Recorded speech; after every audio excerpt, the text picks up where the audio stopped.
dia, pessoal. Estou vendo aqui um milhar de bodhisattvas no espaço básico.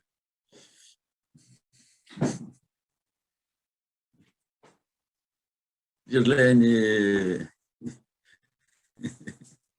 prazer em te ver. Sandra, tudo bem aí? Não sei o que aconteceu, mas durante a noite o cabelo parece que subiu. Assim,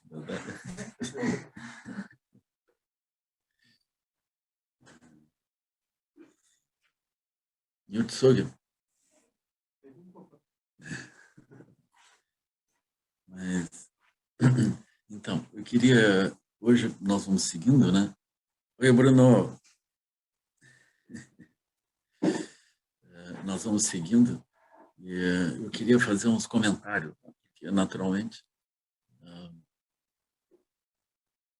é bom a gente contextualizar de vez em quando. Assim. Mas esse tema,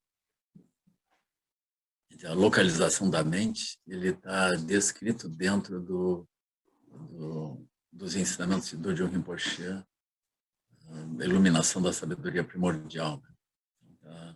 Isso está ali dentro. Assim. Então, tem um momento em que então, a gente não tendo compreendido diretamente a visão, não tendo compreendido como que as coisas vão, a gente precisaria então fazer essa investigação, tentar localizar a mente. O Dogen Rinpoche dá essa indicação. Só que aqui nós vamos trabalhar longamente. A gente vai trabalhar longamente nesse tema. Como que a gente vai localizar a mente? Aliás, a gente não vai conseguir localizar, né? Esse é o ponto. Mas a gente tem uma sensação de que a mente ela tem uma localização. Então, esse aspecto de buscar a localização da mente é uma forma da gente transcender justamente localização, transcender essa noção da identidade da própria mente. Tá certo que nesse momento nós não estamos olhando o Rigpa ainda, porque se a gente fosse olhar o Rigpa, a gente perguntaria qual a mente que está tentando localizar a mente. Ou seja, quem é esse que pensa que pode investigar aonde, que lucidez é essa que tenta localizar a posição da mente. Então, nós estamos completamente naturais com a operação dessa lucidez que tenta localizar as coisas. Mas vai ter um momento em que a gente vai se virar sobre isso também e tentar localizar o que é isso, o que está falando, o que está pensando. Nós estamos num processo progressivo. Eu acho interessante porque é como se a gente estivesse garimpando o nosso karma, né? Nós estamos procurando a nossa conexão. Então, aqui, o que a gente poderia fazer de melhor é seguir vendo a nossa ressonância com as imagens que brotam para o Ananda, porque ele justamente ele tenta imaginar os bodhisattvas no futuro, os praticantes do futuro, ele vai fazendo as perguntas por todos os praticantes do tempo futuro, por isso que é tão detalhado. Assim, né? Por vezes, eu olho esses textos, eu penso que os textos foram montados, isso não é um relato, isso é uma montagem cuidadosa sobre todas as coisas, um teatro, né? Sobre como que as coisas aconteceram. Eu, de modo geral, eu penso desse modo. Assim. Então, aqui é como se fosse um ensaio na forma de uma novela. Uma coisa assim, é um ensaio, na verdade. Um texto profundo, mas apresentado na forma de uma história. Né? Então, aqui, a gente deveria olhar com cuidado as nossas próprias perguntas. Espera aí, deixa eu ver. E a minha mente, ela estaria onde mesmo? E quem é que está perguntando onde que a mente está? Então, essa é a gente vai andar nessa linha. É uma linha desafiadora, porque ela abandona totalmente o samsara. Né? Não é um trajeto que a gente faça quando está no samsara. Mas isso nos ajuda também a compreender o que é essa mente do samsara. Eu queria também trazer essa reflexão, assim, que o processo de liberação ele não será o abandono da mente do samsara, mas ele será a iluminação da mente do samsara. Não há dois lugares, não há o lugar da iluminação e o lugar do samsara. É a iluminação do samsara e da mente comum, enquanto mente extraordinária, quando a gente reconhecer que a nossa mente comum, ela não é uma mente comum. Ela mesma, assim, no aspecto aparentemente comum, ela não é uma mente comum. Por exemplo, nós estamos jogando um jogo como o jogo de damas, o jogo de xadrez, enfim, duas opções. Mas a gente está jogando aquilo, a nossa mente, ela é uma mente estreita, mas ela não é uma mente estreita. Ela se faz estreita. Então, esse é o ponto importante que a gente precisa reconhecer. Mas nós estamos envolvidos no jogo do samsara como um todo. Ele é um jogo tão envolvente que o ambiente como surge, ele é um tabuleiro, mas eu não percebo que ele é um tabuleiro. E o jogador que aparece, ele é um jogador, ele se constrói junto com o tabuleiro, mas eu não percebo isso. Eu realmente penso que isso é tudo. Como alguém que também está jogando um jogo e não consegue sair daquilo, está focado e não consegue ver de forma mais ampla. Mas essa mente que se vê uma identidade dentro de um mundo, ela é uma mente muito mais ampla do que a mente da identidade, muito mais ampla do que o mundo. Porque esse mundo mesmo ele é construído de modo luminoso, construído sustentado, como um tabuleiro de jogo é construído sustentado. E a nossa jogada ali dentro é a forma pela qual esse personagem, assumindo aquele tabuleiro, ele manifesta a energia primordial como uma energia que filtra a partir de uma base, nós vamos chamar uma base contaminada, que é a Laevjinana inseparável da própria mente, da própria identidade dele. Mas nesse momento isso está um pouco embolado. É muito estranho, assim, é como se dentro do nosso jogo de tabuleiro aparecesse um outro jogador diante de nós, dizendo: esse jogo é todo construído, pessoal. Tu está aqui querendo ganhar de mim, mas isso aqui é o jogo construído. Então tá ali, o Ananda de um lado do tabuleiro, o Buda do outro, e eles estão jogando. E o Buda, ele não quer nem ganhar nem perder o jogo, isso não faz importância nenhuma. Mas ele vai pegando as jogadas e vai dizendo: olha aí, como é que é, de onde é que isso vem, como é que é. Então ele vai aprofundando a própria manifestação ilusória, e que não é ilusória, é luminosa. Então esse é o fato extraordinário. Enquanto a gente disser que aquilo é ilusório, a gente não consegue perceber a mente extraordinária que está criando e sustentando aquilo. A gente está degradando o samsara. Enquanto a gente degradar o samsara, nós vamos muito longe, porque o samsara ele não é algo separado da própria mente primordial, ele é o ornamento da mente primordial. Olhando para o samsara que a gente vai ver a mente extraordinária que constrói, que está além daquele jogo mesmo. Do mesmo modo que nós estamos além dos personagens que a gente possa exercer quando está jogando o jogo ou quando está aqui mesmo, dentro dessa vida. Então, nós estamos nessa aventura de olhar isso longamente junto com o Buda conduzindo esse processo. Então, eu vou retornar um trechinho antes da localização da mente. Então, o Buda falou a Ananda: é como você diz, sua mente e olhos foram a razão para a sua admiração e deleite. Agora, que não sabe onde encontram sua mente e olhos, não será capaz de superar a tensão decorrente do envolvimento com objetos percebidos. Não é assim, você está aqui no meio do tabuleiro, você não é isso. Mas você se identificou totalmente com esse personagem. Considere isso. Por exemplo, quando ladrões invadem o país e o rei envia seus soldados para expulsá-los, os soldados primeiro precisam saber onde estão os ladrões.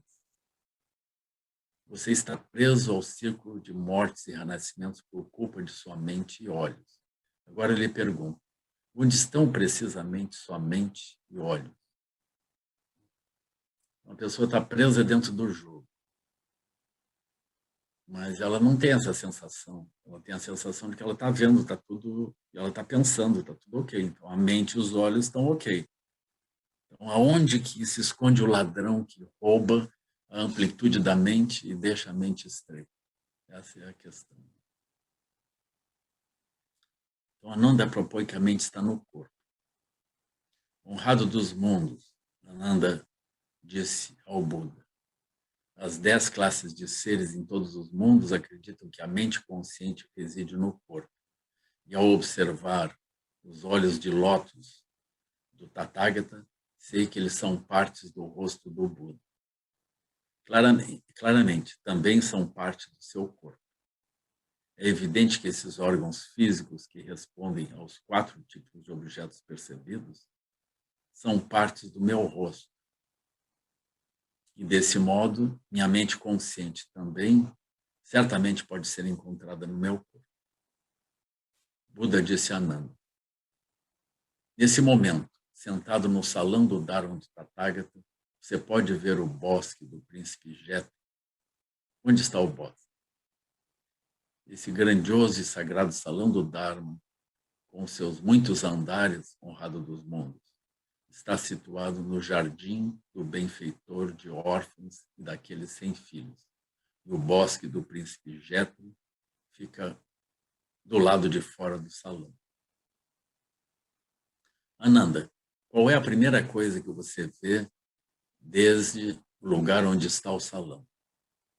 Honrado dos mundos. Aqui no salão, estou olhando primeiro para o Tathagata. Também posso ver a grande assembleia. E quando olho para fora, vejo o bosque no parque. E por que, Ananda, que quando você olha para fora, pode ver o bosque no parque? Aqui, como nós estamos olhando assim, o Prajnaparamita, tem 8 pontos, e a gente examinou a questão da vacuidade, eu uso ensinamentos do John Rinpoche, né? Então fica mais claro para nós como que a mente produz as experiências, né? Então a gente já olhou isso. Assim. Então, a mente ela tem a base produz as aparências. Aí, quando nós olhamos as aparências, é a mente olhando a mente, como se diz também no Lankavatara Sutra. A mente vê a mente. A mente se divide entre o que vê e o que é visto. Então, a mente vê a mente. Mas aqui, o Ananda não está trabalhando nessa base. Ele está trabalhando na noção de um observador autônomo olhando para objetos externos. Então, o Buda e o Ananda estão conversando dentro dessa base. Então, o Buda é uma manifestação de Cherenzi. Ele opera no âmbito onde a mente do outro está podendo operar. E a partir daquele lugar mesmo, ele vai ampliando a visão, vai ajudando o outro a ampliar a sua visão. Mas aqui eles não estão trabalhando na noção da não dualidade, por exemplo, da vacuidade das aparências. Eles estão bem antes disso.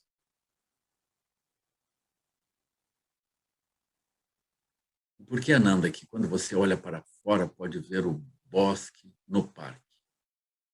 Honrado dos mundos, visto que as portas e janelas desse grandioso salão foram completamente abertas, posso estar dentro dele e assim enxergar longe. O Buda disse a Ananda: é como você diz, alguém dentro do salão pode enxergar longe no bosque, no parque, quando as portas e janelas estão completamente abertas. Agora, seria possível essa pessoa no salão não ver o Buda e ainda assim ver o que está do lado de fora do salão? Ananda respondeu: não seria possível, honrado dos mundos, estar dentro do salão e ser capaz de ver o bosque e as fontes, mas não ser capaz de ver o Tathagata. Ananda, mesmo se aplica a você. Você tem inteligência para entender tudo claramente.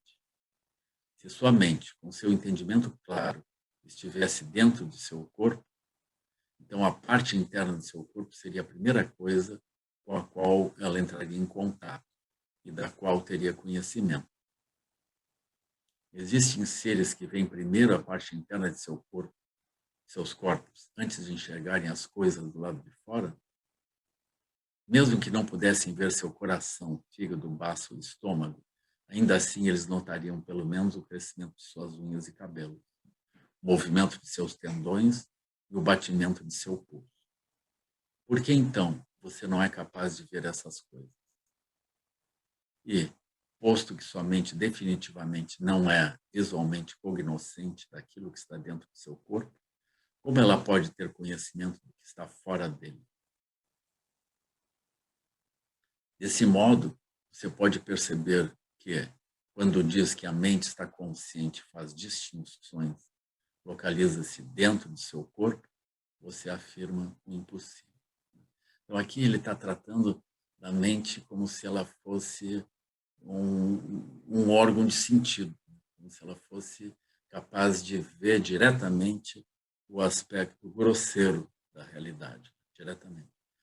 Por exemplo, se nós silenciamos e olhamos internamente, como a gente olha, por exemplo, eu estou aqui parado, mas eu posso adivinhar, é como se eu visse o altar atrás.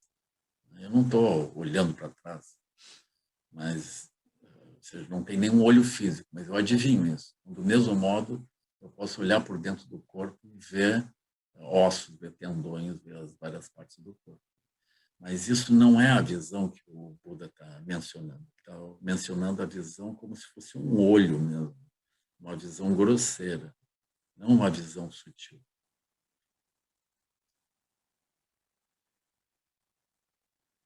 Aí, Ananda propõe que a mente está fora do corpo. Ananda curvou-se e disse ao Buda: agora eu ouvi o Tathagata explicar o Dharma dessa forma e percebo que minha mente deve estar localizada fora do meu corpo. Por que eu digo isso? Por exemplo, uma lâmpada acesa dentro de um quarto certamente iluminará o interior do quarto primeiro, e então sua luz se espalhará através da porta e alcançará o salão para além dele. Uma vez que os seres não veem o interior de seu corpo, mas apenas veem o que é externo a eles, é como se a lâmpada estivesse fora do quarto, de modo que não pode derramar sua luz sobre o que está dentro. O princípio está perfeitamente claro, e além de qualquer dúvida. Está de acordo com o ensinamento último do Buda? Então pode estar errado? Pode. Então não pode estar errado? Pode. Aí ele vai olhando esse ponto, né? Então a mente ela não pertence ao corpo, ela é algo que flutua, ela está fora, ela olha desde fora. Então eventualmente nós podemos também ter essa noção. Algumas pessoas elas têm essa noção de se destacar do corpo, flutuar e olhar em várias direções e ver o seu próprio corpo. Então elas têm esse tipo de experiência. Então aqui o pessoal chama de viagem astral. Então, até que o Buda agora ouvindo isso do Ananda. O Buda disse a Ananda: os monges que me seguiram até Sravasti para receber as doações sequencialmente já retornaram para o bosque do príncipe Jeta e estão comendo sua refeição com os dedos. Eu terminei minha refeição, mas considere os monges. É possível que todos sintam-se saciados após somente uma pessoa ter se alimentado? Ananda respondeu: não, honrado dos monges. E por que não? Esses monges são todos arhats, mas seus corpos físicos, suas vidas próprias e separadas são distintos. Como seria possível que apenas uma pessoa fizesse com que todas se sentissem saciadas? Então, aqui ele segue trabalhando no nível grosseiro, né? No nível tangível. O Buda falou a Ananda: portanto, se sua mente que vê é consciente, discerne, conhece, realmente estivesse fora de seu corpo e mente seriam separados e não teriam relação um com o outro. corpo não estaria consciente daquilo que a mente tem conhecimento. Então, se a mente flutua, ela está fora, ela está olhando o corpo, ela não vê o que o corpo vê, ela está separada. É isso que ele está argumentando. O corpo não estaria consciente daquilo que a mente tem conhecimento. E a mente não teria conhecimento daquilo que o corpo está consciente. É como se fossem dois. Nesse momento em que ergo a minha mão, tão suave como o algodão, a sua mente a distingue quando seus olhos veem? Ananda respondeu, sim, honrado dos bons. O Buda disse a Ananda, então, se sua mente e olhos trabalham juntos para perceber minha mão, como pode a mente estar fora? Desse modo, você, ou seja, se os olhos veem e a mente vê que os olhos viram, eles estão juntos, então não estão separados. Desse modo, você pode saber que quando diz que a mente que é consciente e discerne é externa ao corpo, você afirma o impossível. Então, esse ponto ele é super interessante. Porque a gente tem uma tendência, numa etapa do caminho, de considerar que existe o corpo e existe a mente. Então, às vezes a gente ouve esse ensinamento. Corpo e mente, eles são totalmente inseparados. O corpo e a mente são uma única coisa. Mas a gente não consegue entender bem. Aí quando a gente ouve que o corpo e a mente são totalmente inseparáveis, para nós dá uma sensação de que a mente está limitada à operação comum do corpo. E a gente protesta. Não, a mente ela é muito mais ampla do que a operação comum. Então, essas dificuldades, elas vêm porque nós não estamos percebendo como que os órgãos dos sentidos estão operando.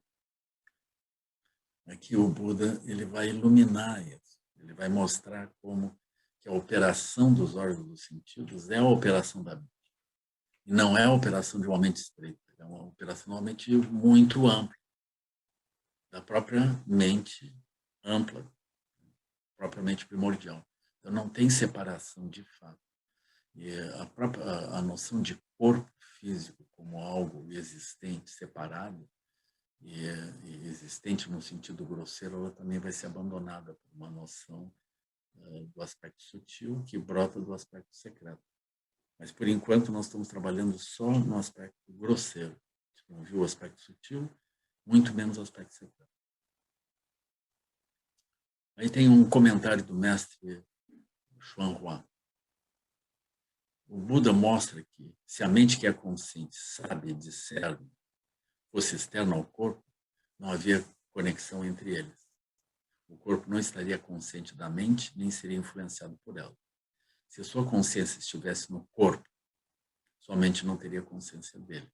Mas se a mente sabe que os seus olhos estão vendo, como você pode dizer que a mente está fora do corpo?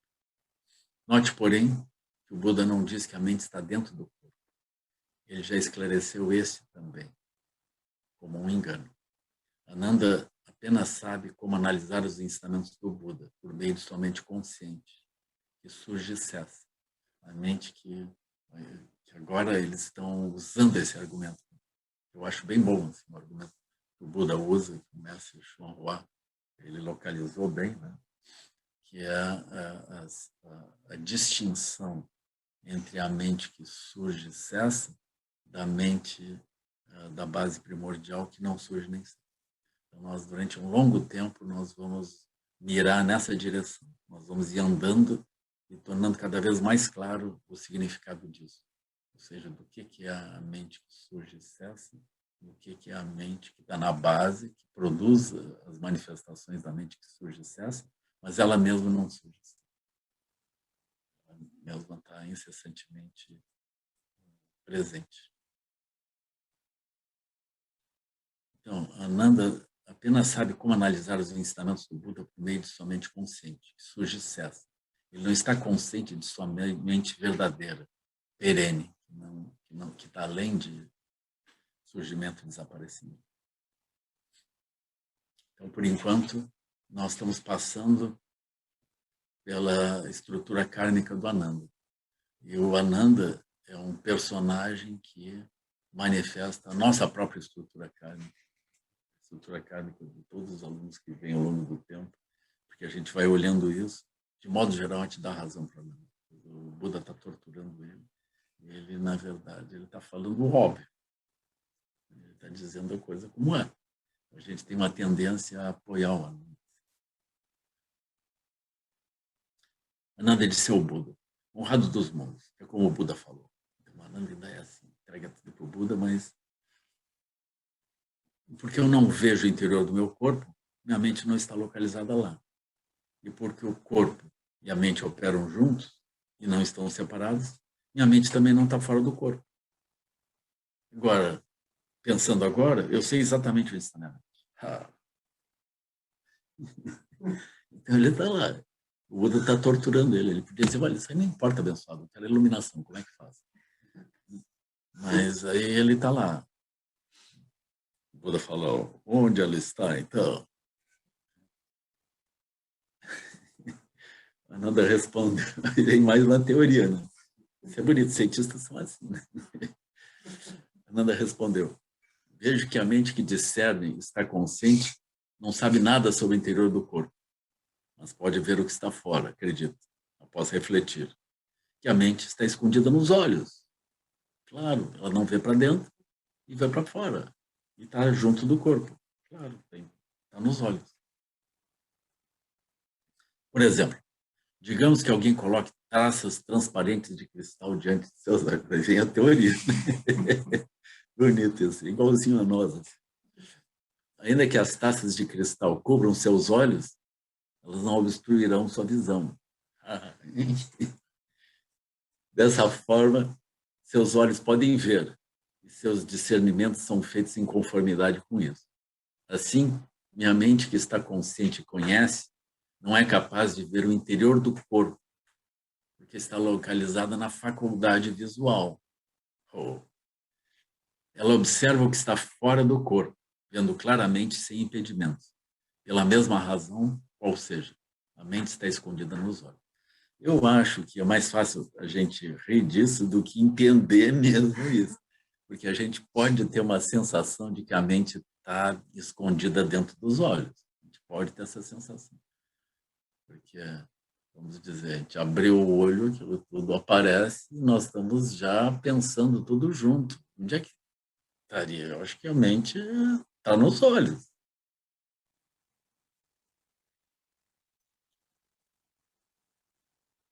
O mestre Fanhua,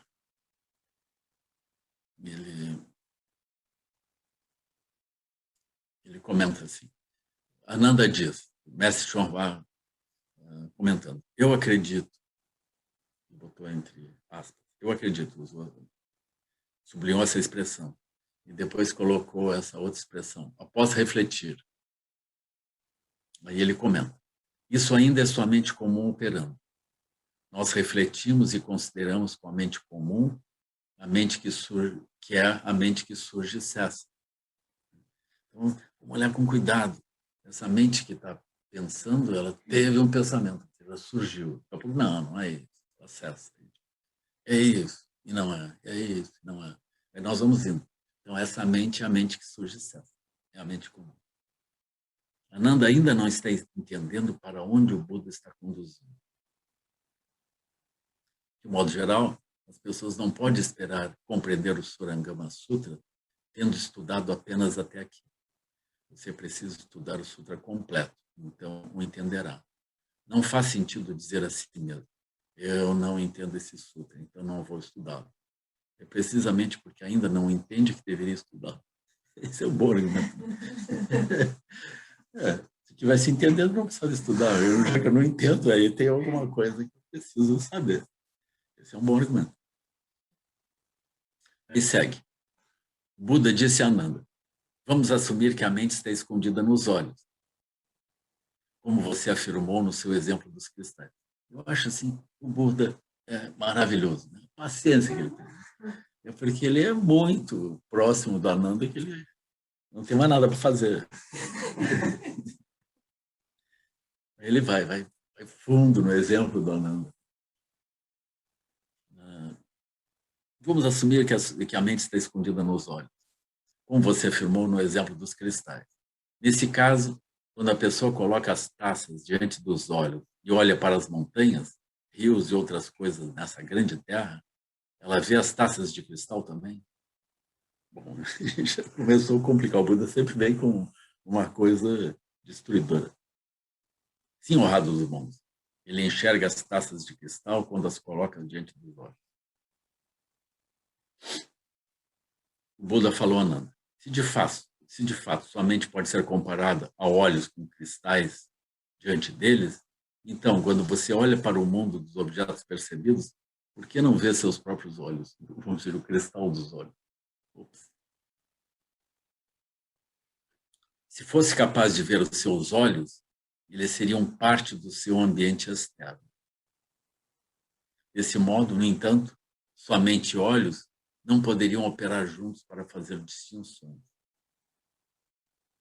E já que você não é capaz de ver seus próprios olhos, porque disse que a mente é consciente e faz distinções, está escondida dentro da faculdade visual, como no exemplo dos olhos com as taças de cristal. Já que você não é capaz de ver seus próprios olhos, por que disse que a mente que é consciente faz distinções está escondida dentro da faculdade visual, como no exemplo dos olhos com as taças de cristal? Saiba que, quando diz que a mente que é consciente e faz distinções está escondida na faculdade visual, como olhos com taças de cristal diante deles, você está afirmando o impossível. Pronto, acabou com a Ananda. Buda aponta, aí vem o mestre Shonwa, mas dá uma arrumada. O Buda aponta que, se a mente fosse capaz de ver os seus olhos, isso significaria que seus olhos são externos a ele, e não uma parte de seu corpo. Mas se fossem externos ao seu corpo, ele não seria capaz de enxergar, porque os olhos precisam estar conectados à mente para completar o processo da visão. Tá certo? Esse é o argumento exato. Ainda assim, fica essa questão, como que os olhos se conectam à mente quando eles estão juntos, né? Como é que é essa conexão? Como é que a luz entra e produz imagem?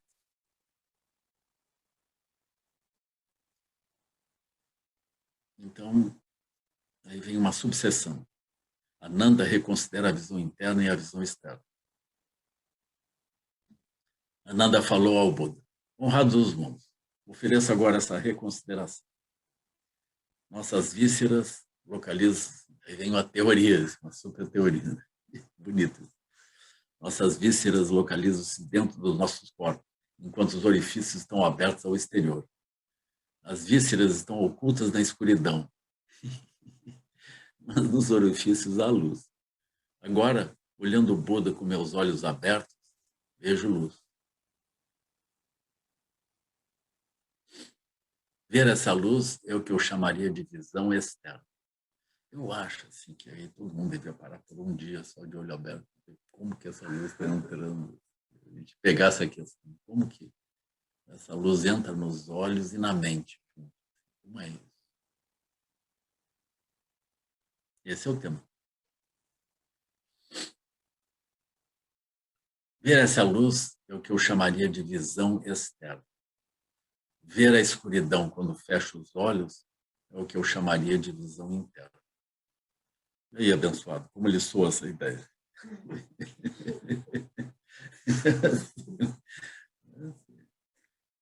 O mestre John Hua, Ananda é mais inteligente do que nós. Não conseguiríamos pensar em tantas maneiras de responder. Quantas opções ele já propôs até agora? Ele tem uma opinião depois da outra. O que quer que o Buda pergunte, ele sempre tem uma resposta. Sempre tem algo a dizer. É cheio de teorias, argumentos, pensamentos, considerações. Ele era, afinal, o mais destacado entre seus discípulos em termos de conhecimento. Faltou? Ele não botou. O Buda disse a Ananda. Podia ser assim, o Buda meditou por uns 15 minutos, calmo. Então, disse Ananda, considere essa questão então. Quando fecha os olhos e vê a escuridão, essa escuridão está diante de seus olhos? Se ela está diante dos seus olhos, como pode estar dentro dele? Mas se de fato ela estivesse dentro, assim, se você estivesse num quarto completamente escuro, devido à ausência de iluminação do sol, da lua ou de lâmpadas, a escuridão do quarto teria que ser a escuridão do seu próprio interior. Além do mais, se a escuridão não estivesse diante de você, como poderia vê-la? Nós vamos supor que você pudesse ver internamente de um modo distinto de como vê externamente. Nesse caso, se assumirmos que fechar os olhos e ver a escuridão equivaleria a ver o interior do seu corpo, portanto, quando abre os olhos e vê a luz, por que não vê o próprio rosto? Posto que não é capaz de ver o seu rosto, não pode haver visão interna, pois se pudesse ver a sua face, os seus olhos também, os seus olhos e também sua mente, que conhece e entende, estariam suspensos no ar. Como então poderiam fazer parte do seu corpo? Aí o mestre Xuanhua comenta. O Buda dá continuidade aos seus questionamentos. Ananda argumenta que ver a escuridão equivale a ver o interior do corpo. Assim, quando abrimos os olhos para olhar para fora, deveríamos ser capazes de ver nossa própria face. Mas se não podemos vê-la com nossos olhos abertos, como seria possível que, fechando os olhos, enxergássemos o interior do corpo? O que Ananda alegou é desprovido de qualquer base. E aí ele segue. Se os seus olhos e mente estivessem de fato suspensos no ar, por conseguinte, eles não fariam parte do seu corpo. Se, entretanto, fizessem parte do seu corpo e mesmo assim estivessem suspensos no ar, então o Buda, que agora vê a sua face, também seria uma parte do seu corpo. Assim, quando seus olhos se tornassem conscientes de algo, seu próprio corpo não teria consciência disso. Se você insistir em afirmar que tanto o corpo quanto os olhos possuem uma consciência separada, então você teria duas consciências. Desse modo, você, uma pessoa só, eventualmente se tornaria dois Budas. Portanto, você deveria saber que, quando diz que ver a escuridão é ver internamente, você afirma o impossível.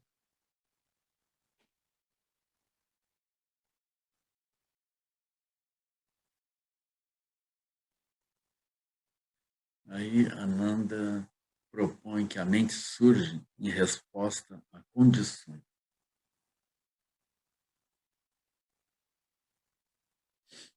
Ananda disse ao Buda, já ouvi o Buda ensinar, isso aqui eu vejo assim, por exemplo, o Ananda podia dizer, abençoado, eu estou aqui inventando coisas, por que você não explica logo? Assim, Buda, por que você não conta logo como é que é a coisa? Vai só contando o que não é. É que, na verdade, isso aqui, na minha visão, isso aqui é uma montagem. A gente tem que percorrer as várias imagens que karmicamente surgem nas pessoas sobre onde que a mente se localiza, como que tudo isso opera. Então, o Ananda é o personagem que é colocado como aquele que vai esgotar essas alternativas. E nós vamos indo do aspecto mais grosseiro para um aspecto progressivamente mais sutil. A gente vai vendo assim.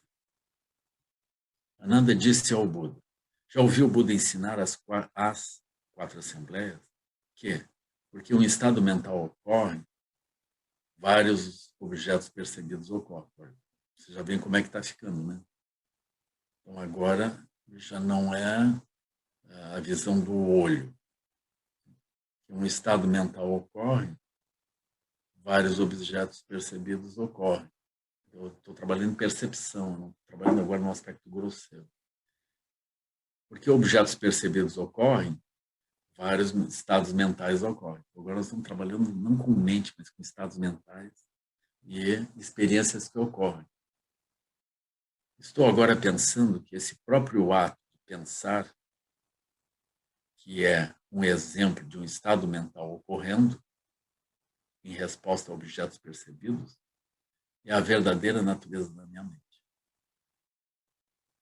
Então, ele começa a se aproximar. Ele não está agora tratando do órgão e da mente como uma coisa em algum lugar. Ele está falando em estados mentais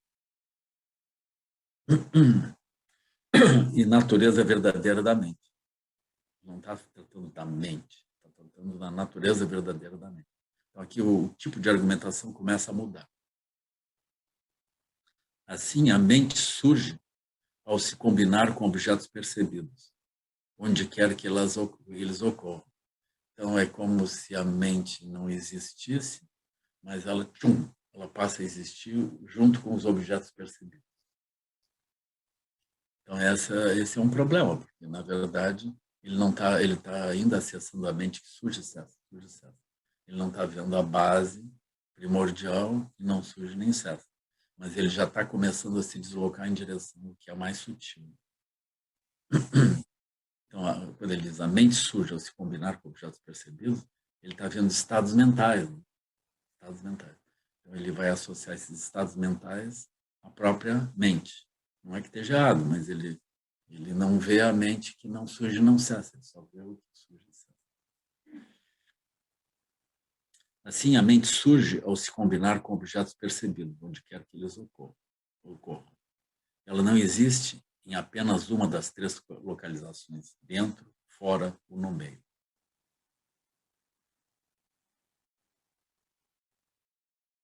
Então, o Buda falou, Ananda, agora você está dizendo que, quando objetos percebidos ocorrem, vários estados mentais ocorrem.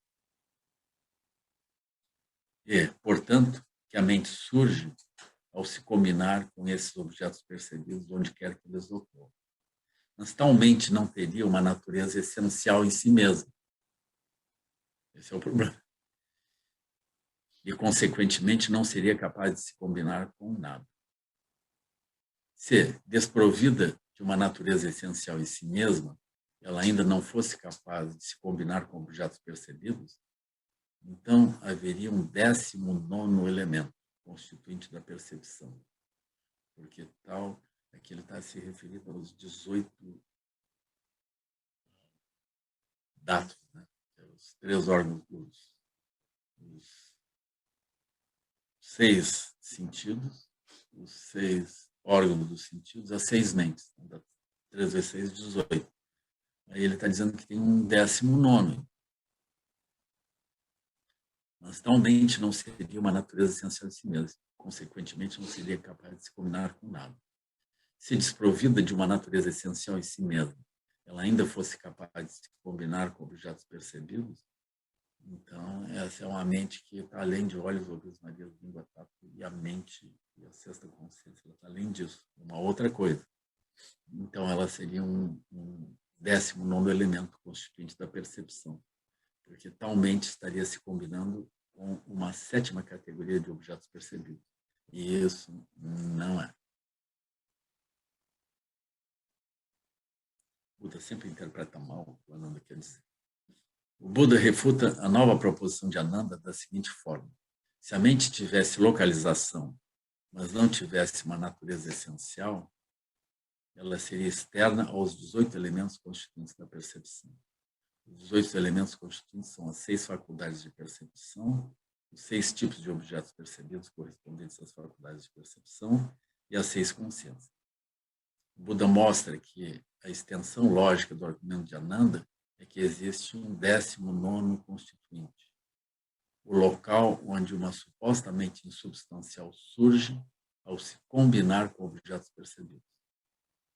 Os objetos com os quais a mente se combinaria representariam uma sétima categoria de objetos percebidos, mas tal categoria não existe. Além do mais, caso essa mente possuísse uma natureza essencial em si mesma, eu acho interessante isso, sabe? Porque pode pertencer à nossa noção intuitiva, né? Que tem um olho, além de olhos, ouvidos, nariz, língua, tato e mente, tem uma outra percepção extrasensorial extraordinária que estaria além dos 18 tatos. São essas 18 categorias. Aí o Buda está dizendo que não. Além do mais, caso essa mente possuísse uma natureza essencial em si mesmo, se você se beliscasse, de onde estaria surgindo a sua mente que tem consciência do beliscão?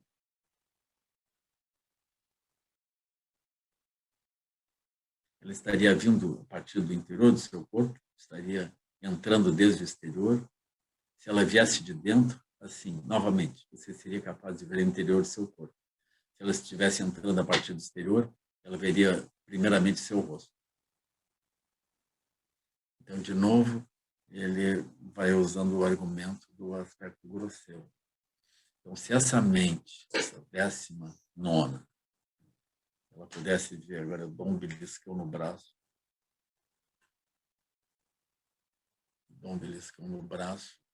quando esse beliscão ocorre, a mente que se torna consciente do beliscão, ela está vindo de algum lugar. Ela vem de dentro ou vem de fora? Se ela estivesse entrando do exterior, ela vem entrando, ela já está vendo a mim mesmo, antes de ver o beliscão. Ananda disse, são os olhos que veem, e a mente, não os olhos, que tem consciência. Não é minha ideia supor que a mente vê.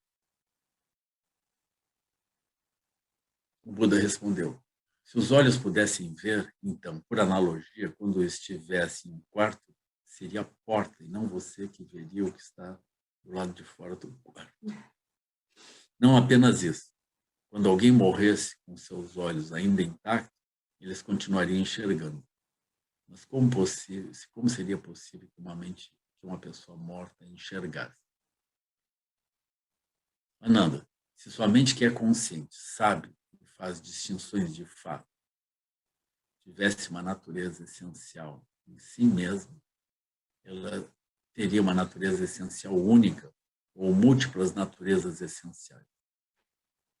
Essa natureza essencial permearia o seu corpo ou não? Então, agora nós estamos indo para uma outra direção, falando de natureza essencial.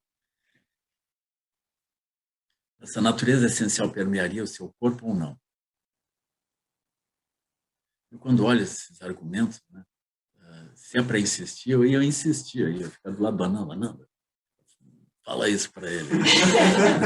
Eu acho que isso não é assim, isso aqui dá para argumentar desse jeito. Né? Eu já estava cheio de ideias aqui, como que eu ia fazer. Mas o Ananda se entrega rápido, eu ia teimar mais.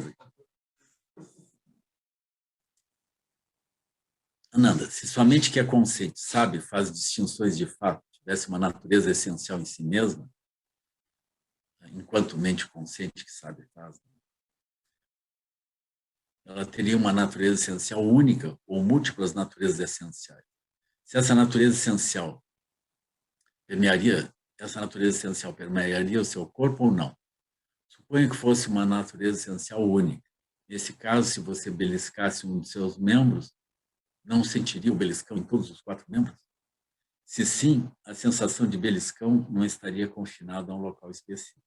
Se, por outro lado, a sensação de beliscão estivesse confinada a um lugar específico, consequentemente, sua mente não poderia ter apenas uma natureza essencial. Mas se sua mente tivesse múltiplas naturezas essenciais, você seria muitas pessoas. Qual dessas naturezas essenciais seria você? Além disso, se uma natureza essencial única, de fato, permeasse o seu corpo, Então, um único beliscão, como no exemplo anterior, seria sentido pelo seu corpo inteiro. No entanto, se essa essência mental não permeasse todo o seu corpo, então, se você tocasse a sua cabeça e o seu pé ao mesmo tempo, você sentiria o toque na cabeça, mas não o sentiria no pé. Contudo, não é esta a sua experiência. Então, a mente ela não está localizada. Portanto, você deveria saber que, quando diz que a mente surge ao se combinar com objetos percebidos onde quer que ocorram, você afirma o impossível. Porque ela surge ali, mas ela segue consciente do resto. Então, ela não surge ali.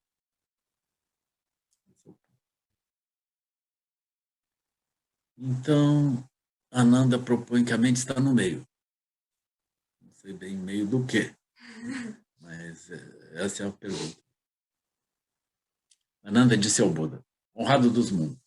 Também ouvi quando o Buda estava discutindo a realidade verdadeira com Manjushri e outros discípulos do rei do Dharma.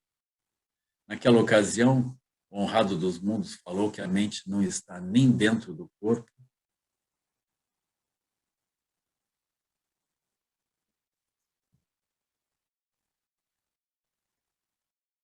não está nem dentro do corpo, nem fora dele.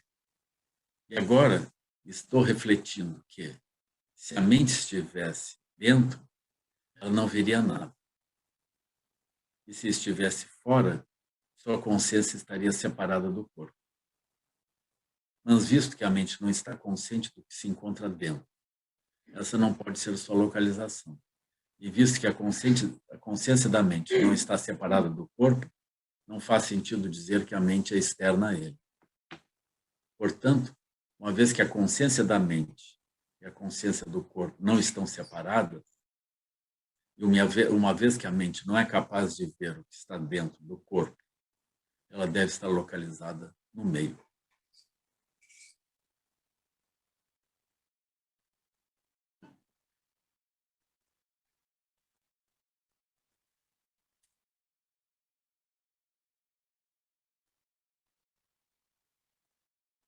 Essa questão ela não vai resolver, porque, enfim, se ela está no meio, mas está separada do corpo do objeto, se ela está separada, está separada. No meio significaria que ela está no meio, mas alcança os dois, senão não tem como. Buda respondeu, você diz que a mente está no meio. Um meio deve estar em algum lugar específico. Propõe um meio. Onde fica esse meio? Fica fora ou dentro do corpo? Se o seu meio estivesse dentro do corpo, ele existiria na superfície do corpo, em algum lugar dentro dela. Se existisse na superfície, não estaria no meio.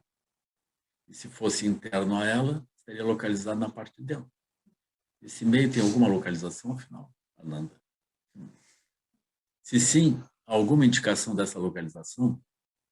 Se não houvesse indicação de sua localização, o meio não existiria. E mesmo que houvesse alguma indicação de sua localização, essa localização seria indefinida. Por quê? Suponha que alguém colocasse o marcador para indicar a localização do meio. Visto desde o leste, ele estaria no oeste. Visto desde o sul, estaria no norte. Então, o marcador não sinalizaria um meio definitivo. Do mesmo modo, não é claro o que significaria para a mente estar localizada no meio. Persuado, Amanda diz. O meio do qual eu falo não está em nenhum desses lugares, porque para que a visão ocorra, como o honrado dos mundos disse, os olhos e os objetos visíveis são condições necessárias. Os olhos registram distinções visuais. Os objetos que são vistos são desprovidos de consciência. Entre esses dois, entre esses dois, a consciência visual é produzida. E é aí que está a mente. Dentro da consciência visual. Então, vocês veem, ele vai cada vez tornando mais sutil. Ele está avançando em direção às visões sutis.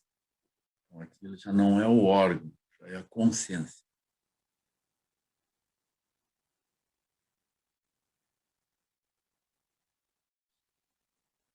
Buda. E aí a gente se perguntaria, nós precisamos pensar, nós precisamos olhar, porque essa questão é a questão do Ananda com o Buda, mas é uma questão que toca a nós.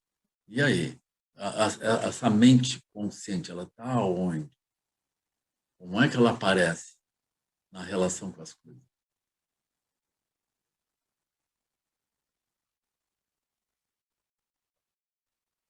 E não é que o Buda aperte o Ananda. O Buda e o Ananda estão apertando nós. Esse aqui é o ponto. Nós é que estamos. Aí o Buda falou.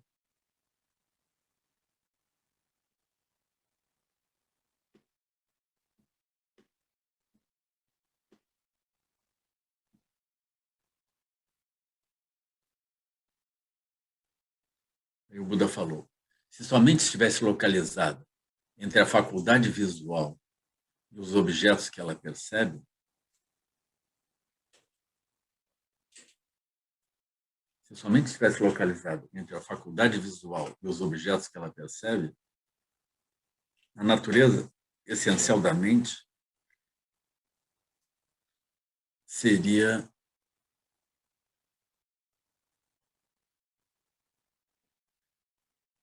a mesma que as naturezas essenciais da faculdade visual e seus objetos, ou não?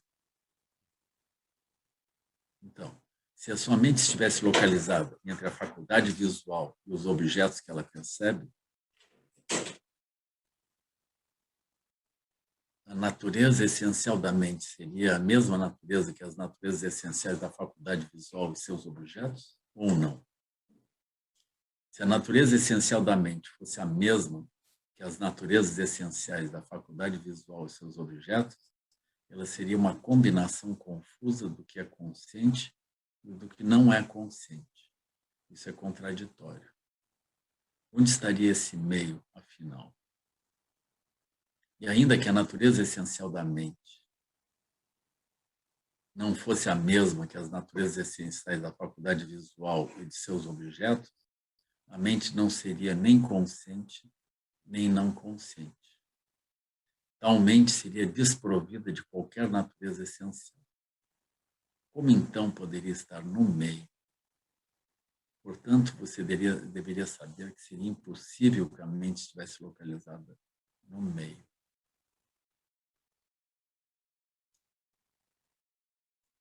Aí a coisa vai ficando mais sutil. Ananda propõe que a mente não tem localização específica.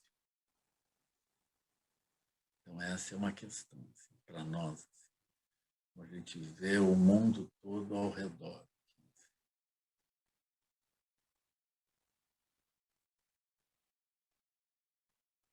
A gente pode adivinhar o que está acontecendo ao lado, olhar para todas as direções, andar para cá e para lá. A gente pode atravessar essa parede por aqui, assim, olhando, olhar por dentro do corpo, olhar por trás dos ossos, e a gente pode deslocar para cá ou para lá. E a mente, então, ela tem alguma localização? Esse é um ponto bem delicado. A própria noção de localização, ela é algo complexo, porque ela tem por base a noção tridimensional do próprio espaço, onde nós vemos um mundo externo a nós. Então, é aí que a gente vai perguntar por localização. Então, na verdade, nós vamos começar a andar em direção a uma perspectiva de que não há localização. Porque a própria sensação espacial, ela é uma categoria da mente. Mas aqui nós estamos indo passo a passo. Então, Ananda propõe que a mente não tem localização específica. Eu acho que essas questões a gente deveria refletir. Né? Aqui não é só alguma coisa que a gente está lendo, né? Mas a gente deveria acessar isso com calma e examinar isso com cuidado. Porque nós temos no mínimo nós temos as dúvidas com respeito a essas coisas. E o Buda e o Ananda, eles estão trazendo, estão despertando uma sensibilidade nossa a essas questões. A gente pode não dizer, não ter uma conexão direta com o que o Ananda está falando, mas nós não temos uma resposta para essas questões. A gente mesmo não sabe onde que a mente se localiza.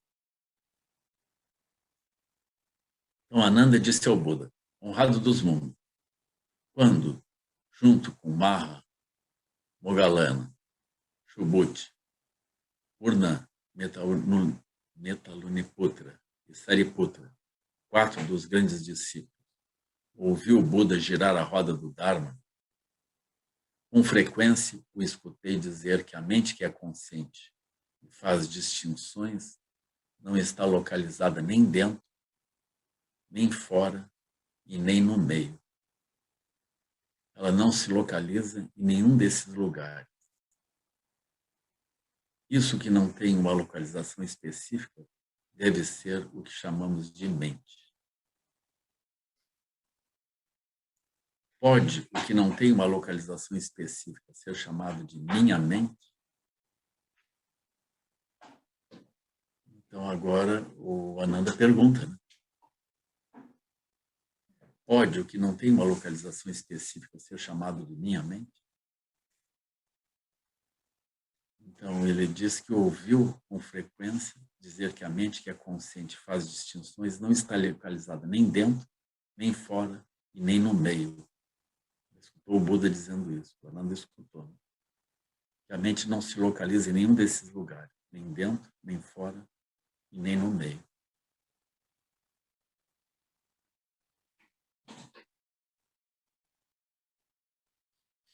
Aí ele pergunta. Aí o mestre Xuanhua, a mente consciente e percebedora não está localizada em nenhum lugar. Basicamente, a visão de Ananda aqui seria aceitável, desde a perspectiva das pessoas comuns. Mas a mente da qual o Buda fala não é a mente consciente comum, é a mente verdadeira e incessante, não a mente de processos mentais deludidos. Portanto, Ananda ainda pensa que sua mente deludida é sua verdadeira mente. Ele confundiu um bandido com seu próprio filho. Então, esse é o ponto o ponto que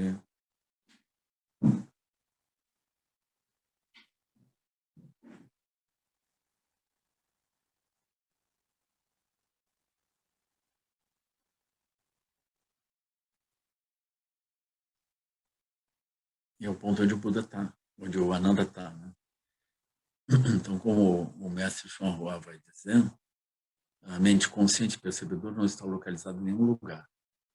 Mas, quando o Ananda diz isso, ele ainda está olhando a mente comum. Basicamente, a visão de Ananda aqui seria aceitável desde a perspectiva das pessoas comuns. Mas a mente da qual o Buda fala não é a mente consciente comum. É a mente verdadeira e incessante, não a mente dos processos mentais deludidos.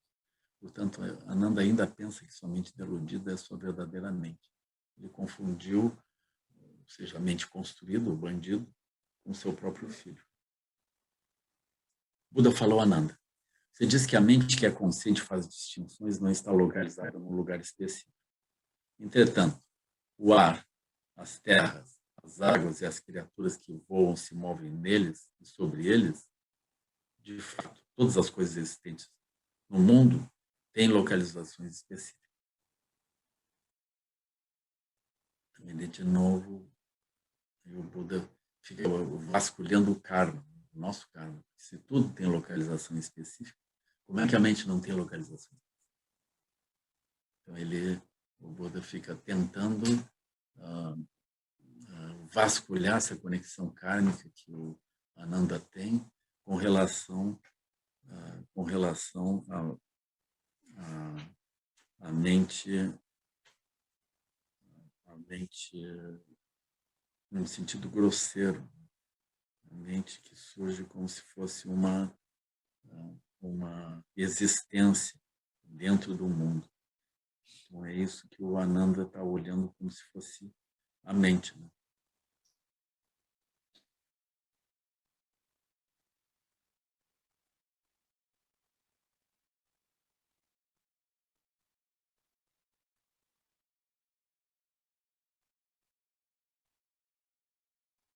Assim, a mente que você supõe não ter localização específica existe em algum lugar, ou existe em lugar nenhum. Se não está localizada em nenhum lugar, então se trata de um absurdo, como uma tartaruga com pelos ou uma lebre com chifre. Como você pode falar de algo que não tem uma localização específica? Suponha, no entanto, que as coisas pudessem de fato existir sem uma localização definida. O que não existe não possui atributos. O que existe possui atributos. O que quer que tenha atributos tem uma localização. Por conseguinte, como você pode afirmar que a mente não tem uma localização específica? Portanto, você deveria saber que, quando diz que a mente não sabe e é consciente, não tem uma localização específica, você afirma o impossível. Então, aqui,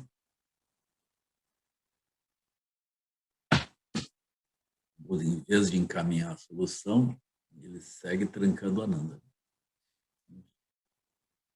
Eu vou dar um intervalozinho para a gente fazer, para alguma pergunta que vocês tenham.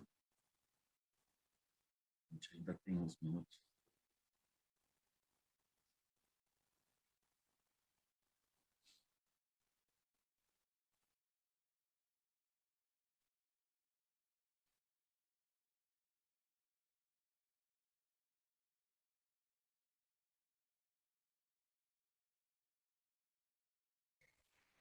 Bom dia, Lama. Bom dia, Sanga. Eu penso que a localização da mente é o aspecto secreto,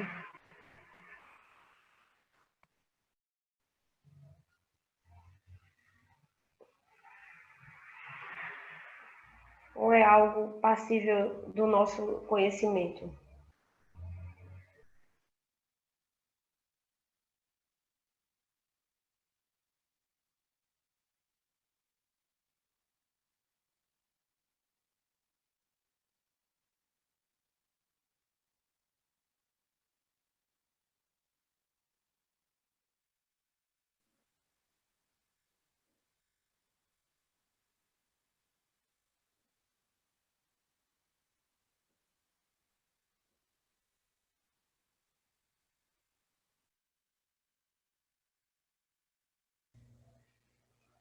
Lama está sem som.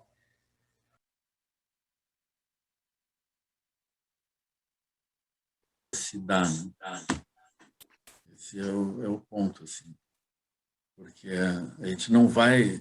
É que a categoria de localização e não localização, ela não vem ao caso. Ela não se coloca mais.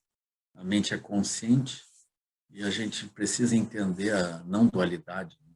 Essa mente primordial com as aparências. Então, as aparências inteiras, elas se tornam manifestação da própria mente.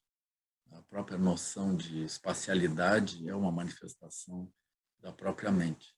Então, a gente não vai trabalhar com essa noção de que a mente surge por dentro do espaço que ela mesma constrói, dentro do espaço, como nós podemos reconhecer o que seja o espaço. Então, essa é uma pergunta complexa, né? Porque a mente ela produz todas as aparências, todos os pensamentos, produz tudo, incluindo o tabuleiro do jogo, que é o mundo como nós vemos. Ela produz isso com uma manifestação luminosa. E ela é consciente dessa manifestação luminosa e de tudo que se move dentro dessa operação. Então, como que nós vamos conseguir localizar a mente como um componente desse vasto ambiente que é a própria manifestação da mente? A gente não vai conseguir nunca encontrar isso. Então, quando a gente diz que a mente não tem uma localização, mas ainda assim a gente mantém a noção de que todo esse ambiente é algo externo, existente, eu não consigo localizar onde que a mente vai se colocar aí dentro, aí o Buda vai dizer que isso é impossível. Ele vai dizer que é impossível, essencialmente porque não tem como, quando a gente cria um ambiente desses, tudo que eu crio, e eu digo que dentro desse ambiente tem uma localização. Esse é o argumento que o Buda está usando. Mas ele não vai dizer que, enfim, a mente... Ele está refutando indiretamente, está cercando Ananda para refutar essa noção de um mundo externo onde a gente se relaciona com as coisas aqui e ali. Ele vai reconhecer todas as manifestações e todas as direções como uma apresentação direta da própria mente, que é consciente disso mesmo que ela está produzindo.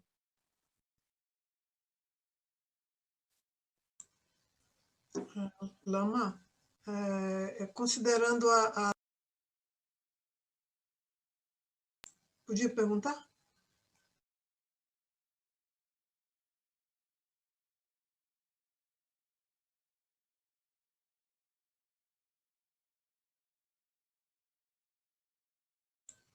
Está ativado o som? Sou eu? Pergunta? Sim, eu queria saber, sim, considerando essa conversa com Ananda e Buda e Ananda e as considerações do Lama, eu fico pensando se há realmente sentido nessa pergunta de onde está a mente localizada, porque, independente da gente continuar perguntando, ela continua operando, não é?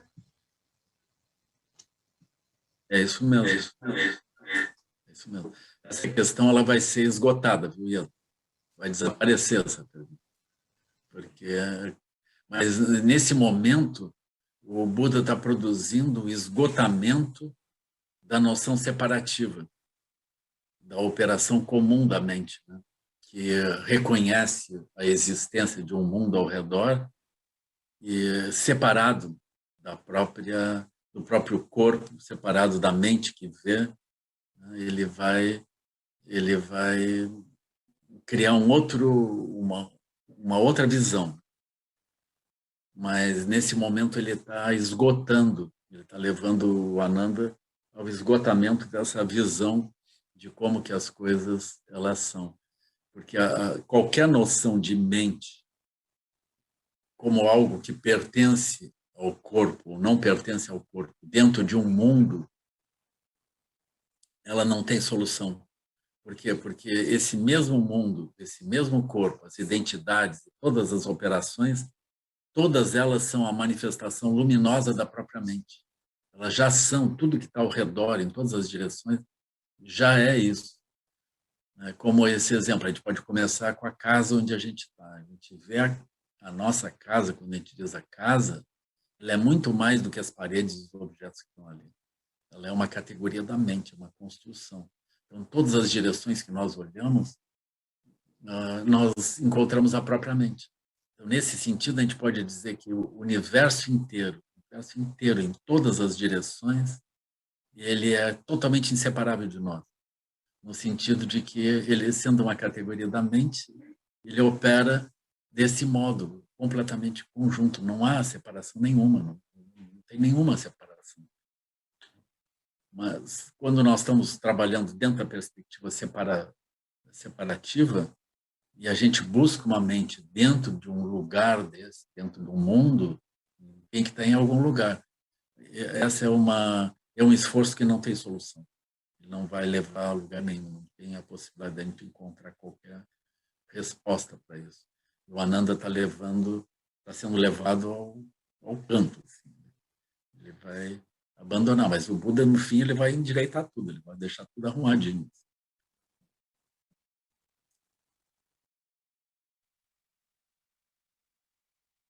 Lama, quem... Não. Meu Deus. Pode falar, Marta, estamos te ouvindo. Ah, tá, eu não estava ouvindo nada. Bom dia, Lama. Muito obrigada, viu, por todas essas oportunidades que a gente tem tido em vários momentos do dia e da semana. Nossa, maravilhoso. Obrigada. Eu queria saber... Oi? A conexão já é de muitos anos, né? É de pelo menos 20.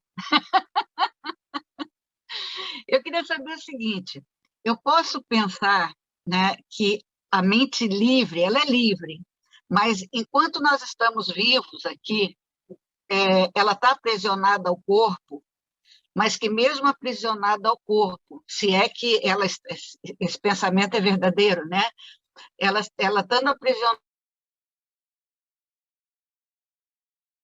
treinar a mente livre, eu posso pensar assim?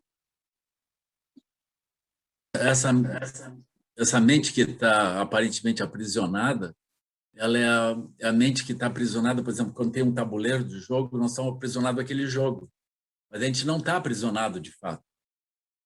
Então, não tem uma mente livre e uma mente aprisionada.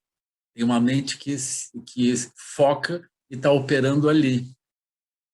Se a gente for examinar com cuidado assim, como é que é o processo de prisão, o processo de prisão ele vem pela energia da originação dependente.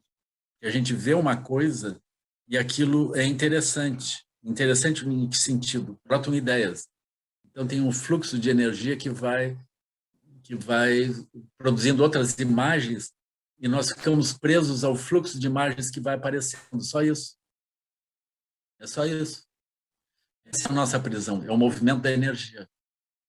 Mas quando a gente diz é a nossa prisão, isso fica até curioso, porque o que seria eu no meio dessa prisão? Eu sou o personagem que está jogando. Eu sou a inteligência que sabe jogar aquele jogo. Mas, na verdade, eu não sou isso. Por quê? Porque tão pronto essa mente anda em outra direção, ela tem outras inteligências operando, ela está operando de outro jeito. Então, nós não somos isso. Mas se a gente não é nem essa inteligência que atua no jogo, nem que atua no outro jogo, nem naquilo, e nem quem está fora, nós somos o quê nisso? Aí, quando nós olhamos, a gente vê o fluxo da energia fluindo por dentro da originação dependente. Então, nós temos uma fixação à originação dependente. Ou seja, o fato de que coisas brotam e, então, imagens associadas começam a brotar subsequentemente, essa fixação a esse processo é o aspecto mais íntimo em nós. E nós temos uma aflição se isso é contido. A gente tem uma explosão, nós temos um aspecto explosivo, vulcânico, associado a essa energia. Nós temos uma fixação a essa energia. Esse é o aspecto mais sutil da mente grosseira, da existência grosseira. Mas, rapidamente, a gente vai perceber isso como brotando de uma base ilimitada. Agora é o Alan?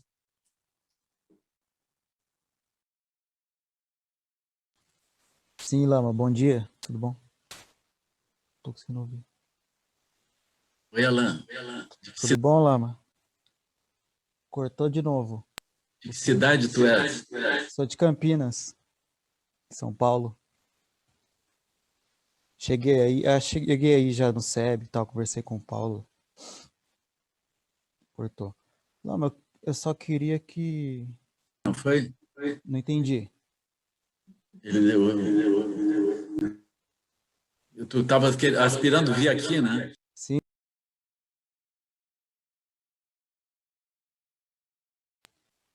Sim. Mas vamos aguardar, né? O áudio do senhor tá cortando. Você pode fazer direto a pergunta, porque senão ela repete aqui. Tá, Então, tá. Vou perguntar. É só para o Lama dar uma aprofundada na questão das dimensões. As três, conhecido, e mais a quarta, que é um pouco falada. Até que o senhor falou no ensinamento. Só uma aprofundação, um aprofundamento, só para ter uma noção. Nesse contexto. As três dimensões de a quarta. Isso. O senhor chegou a citar agora no ensinamento? As dimensões nesse contexto da visão, da mente e tal. Olhos, ouvidos, nariz, língua, tato e mente. E aí nós temos os 18 dados. Nós temos então, os órgãos dos sentidos, né? E nós temos as consciências e nós temos a operação dos próprios órgãos do sentido. Então, isso nos dá 18. Não sei se é isso, mais ou menos.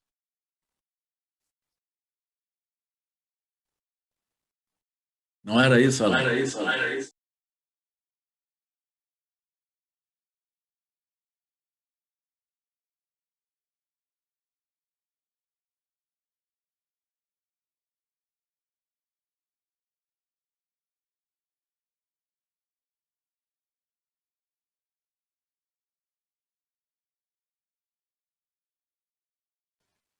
Lama, eu quis dizer as dimensões, tipo, no sentido cartesiano, que o senhor chegou a citar.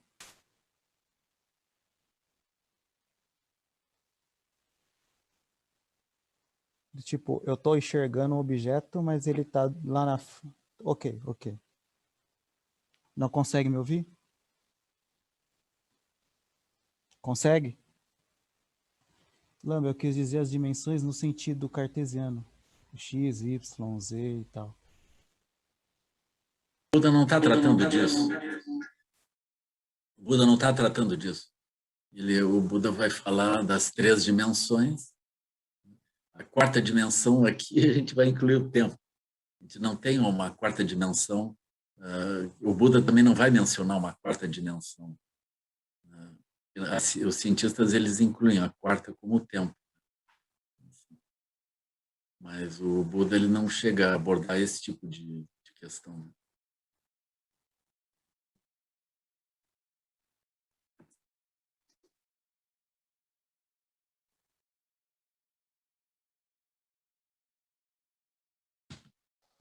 Eu acho que talvez o Alan queira dizer esse aspecto que eu estava explicando, assim, que a gente tem um mundo tridimensional, em todas as direções. E a gente não vai conseguir colocar a mente aí dentro.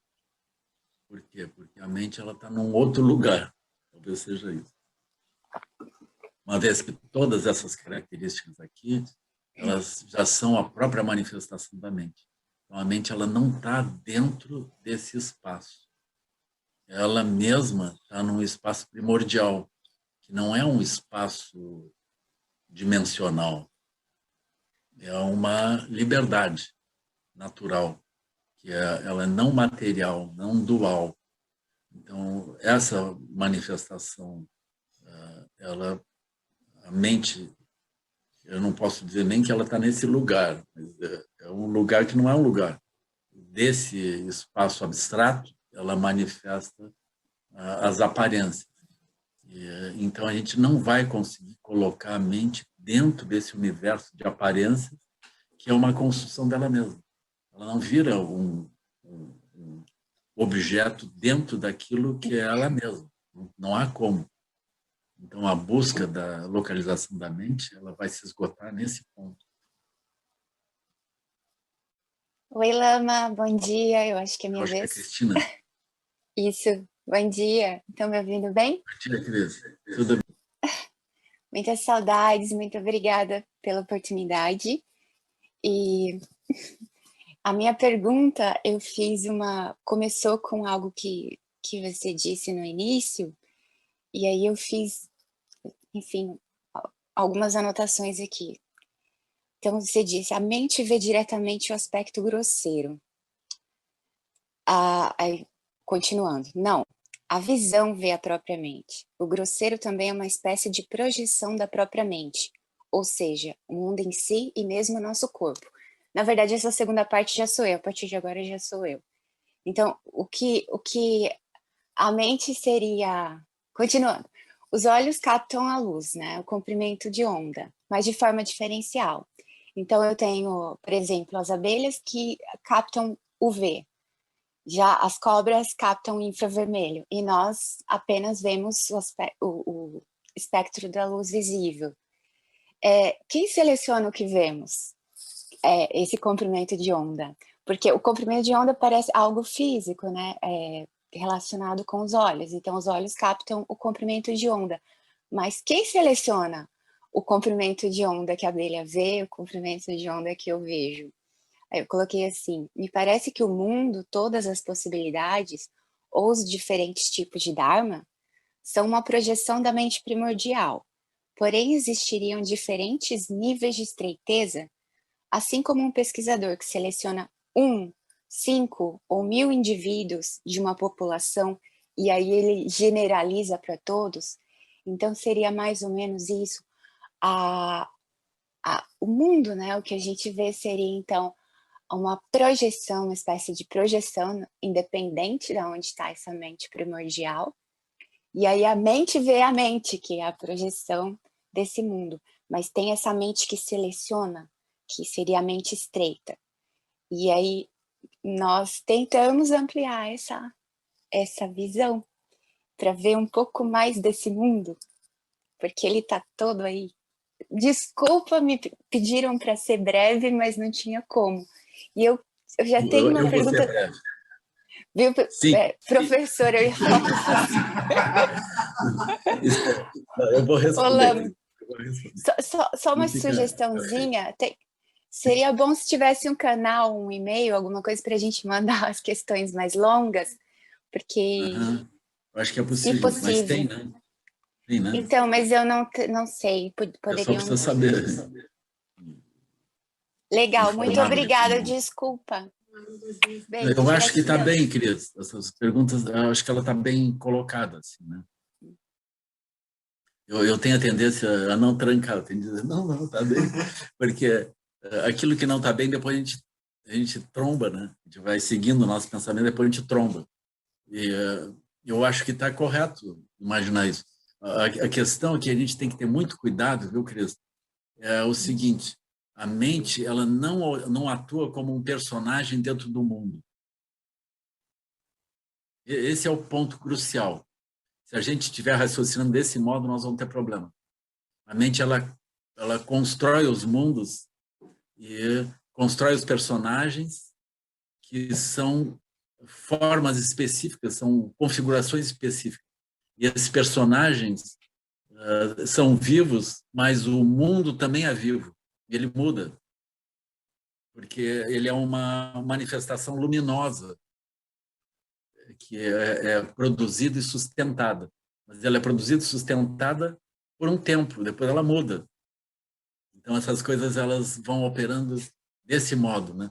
Então, a gente precisaria entender que todo esse conjunto, todas as alternativas, os pensamentos, as ideias, as aparências, as relações, todas elas são manifestações da própria mente, porque elas estão vivas dentro disso. Então, se a gente procura a localização da mente, a gente não tem como encontrar tão interno que nós estamos. É tipo o peixe tentando localizar a água. Ele diz, como água? Que água? O que é isso? Ele está tão completamente imerso que não vê aquilo, né? E nós estamos completamente imersos também. E aí esse personagem, que é uma condição particular construída, ele começa a se perguntar, mas para aí, onde é que está aquilo que é o ponto consciente de mim mesmo? Onde que ele está? Ele pertence a isso, o universo inteiro é consciente. O universo inteiro é inseparável desse observador. Então, a gente está nessa direção. Assim.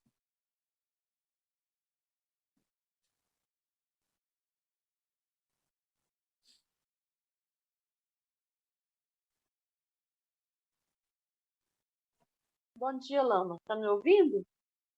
Eu estou ouvindo. Eu sou Cláudia, de BH. Gratidão aí pelos ensinamentos. Uma alegria Obrigado. estar aqui.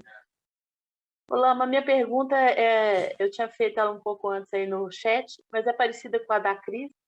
E eu vou, assim, talvez até, me desculpa se estiver viajando demais, mas eu sempre me interesso muito pelo espaço, pelo universo, né, pela cosmologia. E aí, quando fala que a mente, ela é a gente que cria tudo que a gente, né,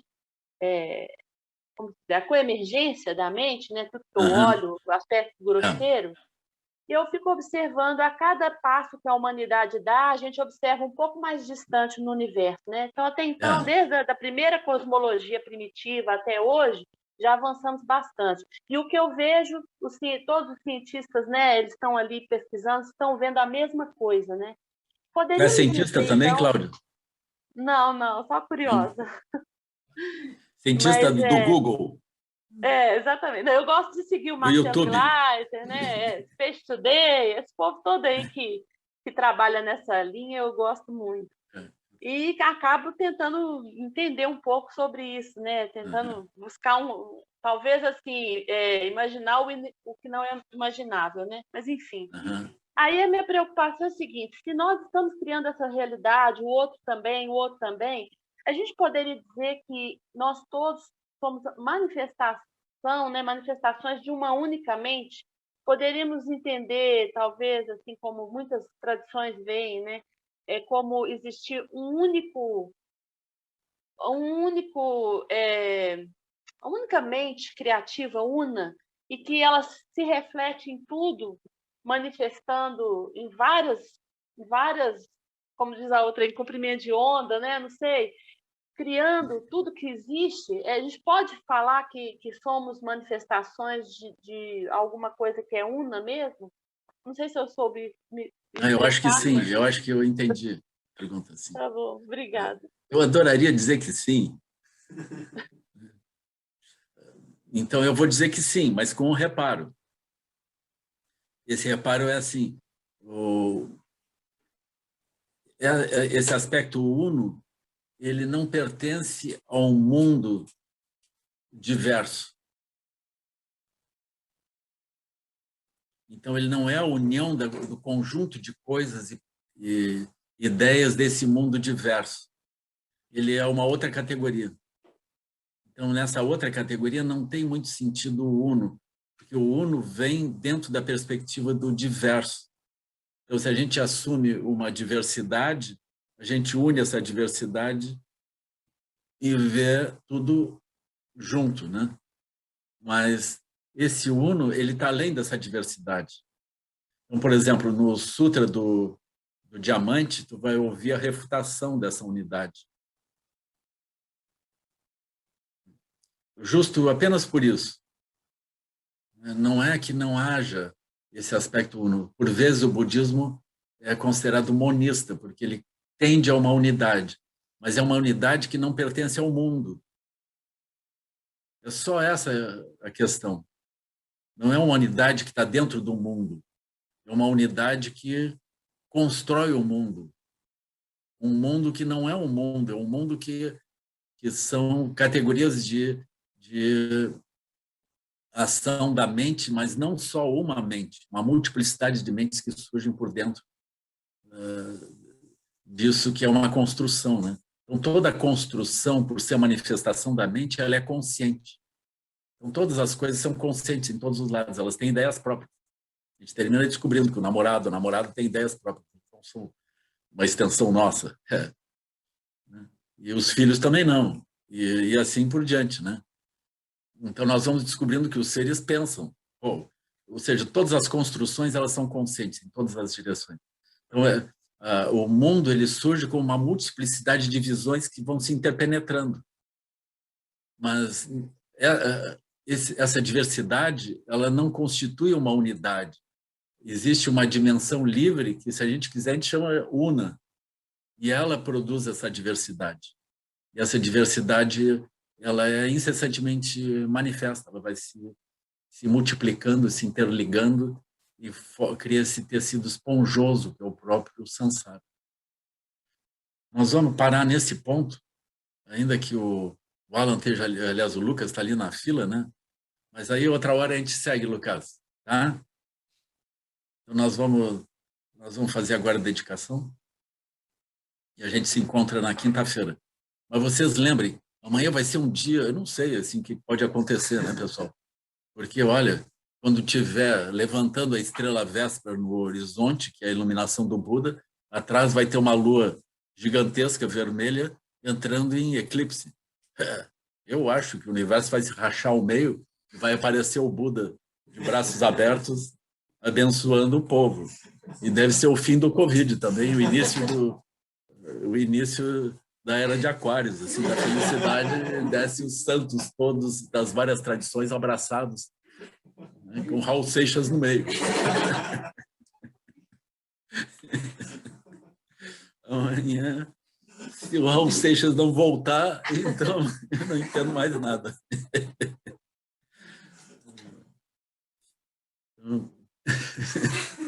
Que os méritos desse encontro se expandam e toquem a todos. Da compaixão, sua santidade Dalai Lama, juntamente com todos os mestres de todas as tradições que veiculam essa mensagem, tenham longa vida. Que todos estejam a salvo de gerar pensamentos negativos, o obstáculo mais destrutivo. Que esses pensamentos nunca surjam em nossa mente. E que todos os seres também estejam livres de pensamentos negativos. Quem Sasum Champar Drugyu Chosum Adai Vidraldo Sungem. Até quinta, pessoal. Todo mundo iluminado quinta-feira.